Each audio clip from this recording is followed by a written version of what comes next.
Welcome back to Living Local.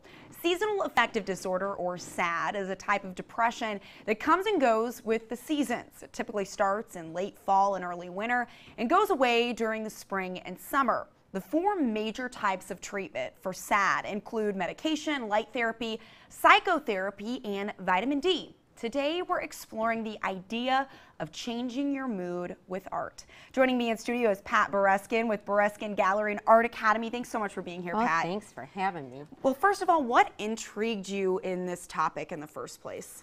Well, you know, we have all these wonderful things that lead up to Christmas. And then right after Christmas, there's that, and today's a perfect example of what happens in Iowa. It's not just in Washington State that people suffer from this disorder, but there's things that you can do that can turn your day around, and that's what we are hoping to help people do. Definitely. And Pat, I was just talking to my mom about this actually, because it's so overcast in the winter here in the Midwest, with the exception of Saturday. That was beautiful, but Yes. Generally it's overcast, and like you said, after the holidays it's like, okay, what's there to look forward to now? And it's chilly, but there are definitely ways that we can stay proactive and boost our mood. Art is one of those ways, and so let's discuss some of those ways that we can combat SAD. Okay, well, a couple of things that I like to do that help are, I like to start some new things. So during the course of the year, you don't have time or you don't think about it. But what if you took a trip without having to really go someplace? I always wanted to go to Greece, so I'm just now starting to explore the Greece. And a little bit about England, because we have a family history tie there, so I'm going to go there. So when I travel, the thing that I like to do is I like to journal about my trip. So we just took my grandson on a little weekly tour, and a week of Lexington, Louisville area, and Cincinnati. Wow, this is the coolest thing. So you create a journal, and not only do you write, but you also do other things to kind of add some memories within it. Absolutely. So what I did was I did a picture of my husband's family home. We visited there. They don't live in the house anymore, but it was an opportunity for me to show my grandson where did he come from. And at the same time, you don't have to do these activities by yourself. You can always do them with someone. So I taught him how to do journal keeping. So here he is laying in front of the television watching one of the bowl games with my husband in the hotel doing his journal. And he is only 7 years old. He's 7. What was his reaction? Was he receptive to this? Very much so. And it was like, okay, recalling and thinking about what did we do today? What was your favorite thing that we did today? And that's a great segue that leads us into journaling, people journaling positive things that happen each day. You know, we tend to do this and we think, oh, you know, today was a bad day, a guy cut me off, but the good news is, my car's fine, and so am I. So one of the things with journaling, it can be a written thing of saying how grateful you are for what you do, or doodling. Doodling is so hot. Coloring books are hot. You can take a regular calendar. Now, this is a specific for Zentangling. But you can Zentangling, okay. What is that? Zentangling is doodling with a purpose, and it helps to make you relax. It's Zen tangling. And I do it with veterans, and I do it with other people who need to have some relaxation. So these, you do a tangle a day.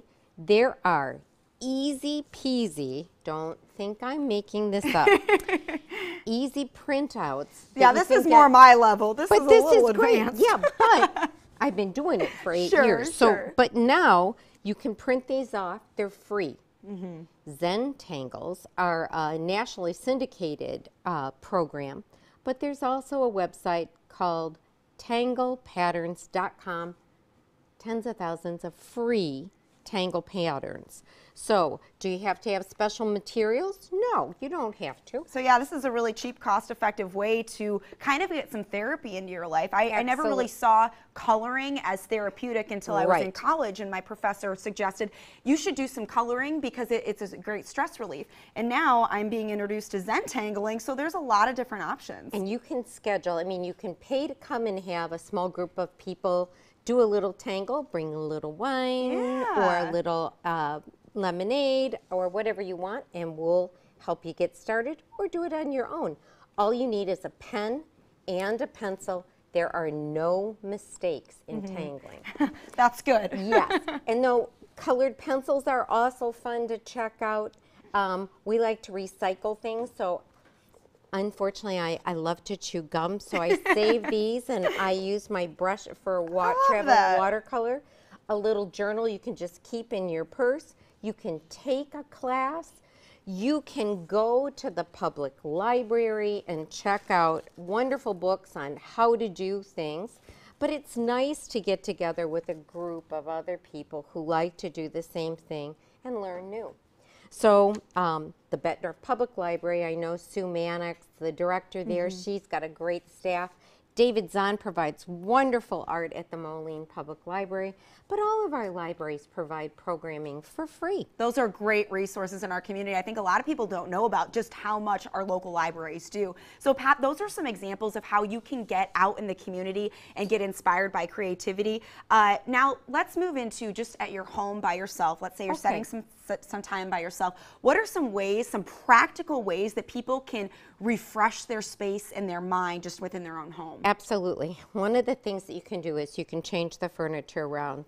If you end up putting it back exactly the way it was, okay, so oh well, but you get a little workout inside in the controlled environment of your home.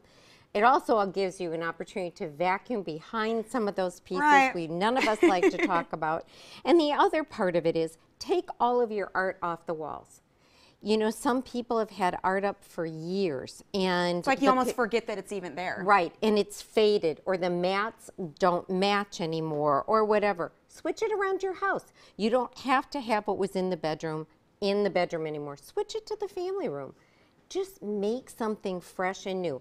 Live with it for a couple of days. If you don't like it, it doesn't cost anything to put it back. Right, and I found even just like rearranging my closet or my cupboard space, oh my gosh, it doesn't take too long, and then I just feel like, I feel accomplished, productive, and then just the neatness of it just helps me feel refreshed. Absolutely. The other thing is, for very inexpensive on YouTube, there are great YouTube videos on how to declutter, how to maximize space, and really to help you with the process of going through, say, your closet or drawers. I always look at it this way. If I would drop dead today, do I want my kids going in that drawer and going, oh my gosh, she's got rubber eyeballs in this drawer. What was she doing?